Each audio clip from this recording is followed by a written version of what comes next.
கிணற்றில் இருந்து சடலத்தோடு மீட்கப்பட்ட பெண்.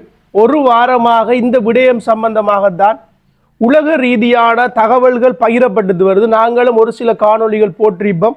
உங்களுக்கு இந்த விவரம் தெரியலாட்டி நான் லிங்க்ல நான் இதுக்கு முன்னுக்கு போட்ட காணொளிகளை கொடுக்குறேன், நீங்க போய் பாருங்க. அன்பான உறவுகளை, இது சம்பந்தமாக நான் போடுற இறுதி காணொளியாக கூட இருக்கலாம். காரணம், ஒரு விடயம் சம்பந்தமாக அதிகமான காணொளிகள் போடக்கூடாது. என்னென்று சொன்னால் அடுத்தடுத்த விடயங்கள் பற்றி பேசணும் என்றால் என்ற நோக்கம். யாதுமூரே யாவரும் கேளீர். தமிழ் பேசக்கூடிய மக்கள் அனைவருக்கும் இனிமையான ஒரு வணக்கம். மேலொரு புகைப்படம் ஒன்று பார்த்துருப்பீங்க. குற்றச் செயல்களை செஞ்சு, ஊழல் செஞ்சு, மக்களை ஏமாத்தி, அநியாயம் செஞ்சு உழைக்கிற பணம் எப்பயுமே நிலைக்காது. அந்த வகையில் இவங்க நிறைய செல்வங்களை இப்படி குற்றச் செயல்கள் மூலமாக, ஆக்களை ஏமாத்துவதன் மூலமாக, திருட்டு சம்பவங்கள் மூலமாக, காராக இருக்கட்டும், முச்சக்கர வண்டியாக இருக்கட்டும், மோட்டார் சைக்கிளாக இருக்கட்டும், இல்லாட்டி வீடு, நகைகள் அப்படி என்று சொல்லி வாழ்ந்திருக்காங்க. ஆனால் இன்றைக்கு அவங்க மாட்டி எல்லா பொருட்களும் என்ன செஞ்சுது, பறிமுதல் செய்யப்பட்டது. இப்படித்தான் நம்ம சமுதாயத்தில் நாங்களே அவதானிச்சிருக்கிறோம். பலர் பல பிரச்சனைகளுக்கு உள்ளாகி இருக்கிறாங்க.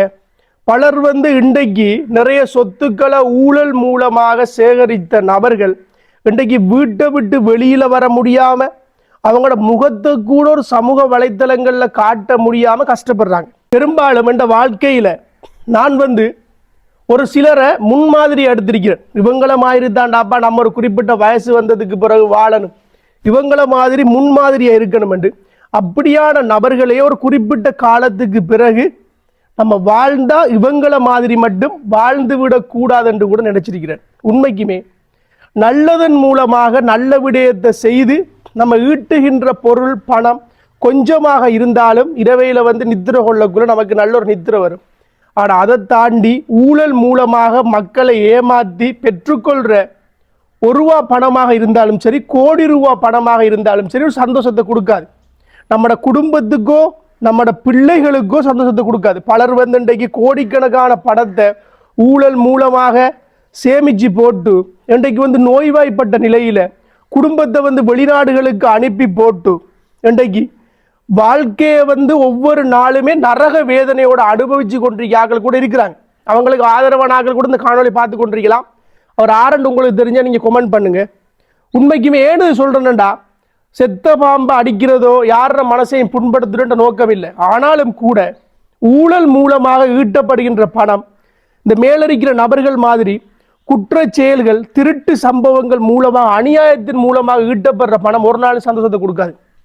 அதோட மக்களை வச்சு ஏமாத்துரு, மக்களை காட்டி, மக்களோட கஷ்டத்தை காட்டி நம்ம ஏமாத்தி பெற்றுக்கொள்ற பணமும் கூட நமக்கு ஒரு நாளுமே நிலைச்சு நிற்காது. அதால அன்பான உறவுகள் எப்பயுமே நல்லதை செய்யுங்க, நல்லதை ஜோசிங்க, நல்ல முறையில் பணத்தை ஈட்டணும் என்றதை மனசில் வச்சுக்கொள்ளுங்க.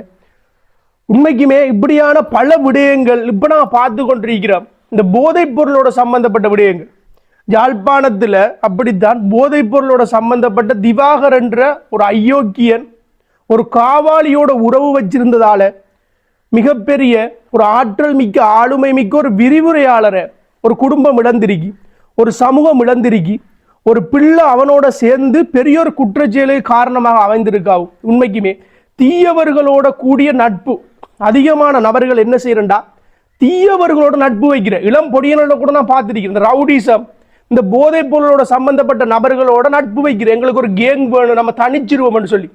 தனியே இருக்கிறது ஒரு பலவீனம் இல்லை, தனியே இருக்கிறது பலம். தனியே இருக்கக்குள்ள அதிகமான விடயங்களை நம்ம யோசிக்கலாம், சிந்திக்கலாம், ஆற்றல் கிடைக்கும். தனிமை என்றது கொடுமையானது இல்லை.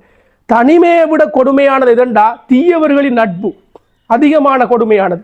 நம்மட வாழ்க்கையை நரகமாக்கிரும், நம்மட வாழ்க்கையை அநியாயமாக்கிரும். அதால ஒரு நட்பாக இருக்கட்டும், காதலாக இருக்கட்டும், திருமணமாக இருக்கட்டும், இந்த போதைப் பொருளோட சம்பந்தப்பட்டாக்கள், இந்த ரவுடீசத்தோட சம்பந்தப்பட்டவன், காவாளிகள், குடும்பத்துக்கு அடங்காதவன், மக்களுக்கு நல்லது செய்யணும் என்ற எண்ணம் இல்லாதவன், சமுதாயத்தை பத்தி ஒரு தொழில் கூட சிந்திக்காதவன், அப்படிப்பட்ட நபர்களை உங்களோட வாழ்க்கையில எப்பயுமே தெரிவு செஞ்சிடாதீங்க. அப்படியான நபர்கள் என்ன செய்யணும் கேள்வி கேட்கலாம். அவங்க திருந்தனும், இல்லாட்டி ஜெயிலில் போய் சட்ட ரீதியாக வருந்தனும். இவ்வளவுதான் தீர்ப்பு. ஆகவே உங்களோட கருத்துக்களை நீங்க பதிவிடுங்க. மேலதிக தகவல்கள் உங்களுக்கு வேணும் என்று சொன்னா, இது சம்பந்தமான தகவல்களை, இந்த குற்ற சம்பவம் சம்பந்தமான தகவல்களை நான் ஃபெஸ்ட் கமெண்ட்ல அந்த கமெண்ட்ஸ்ல போடுறேன், நீங்க பார்த்துக்கொள்ளுங்க பார்க்காதாக்கள். இல்லாட்டி எங்களோட வீடியோக்குள்ள போய் நீங்க பார்க்கலாம். வீழ்வது நாமாயினும் வாழ்வது தமிழாகட்டும். உங்களோட கருத்துக்களை கீழே போடுங்க. நன்றி.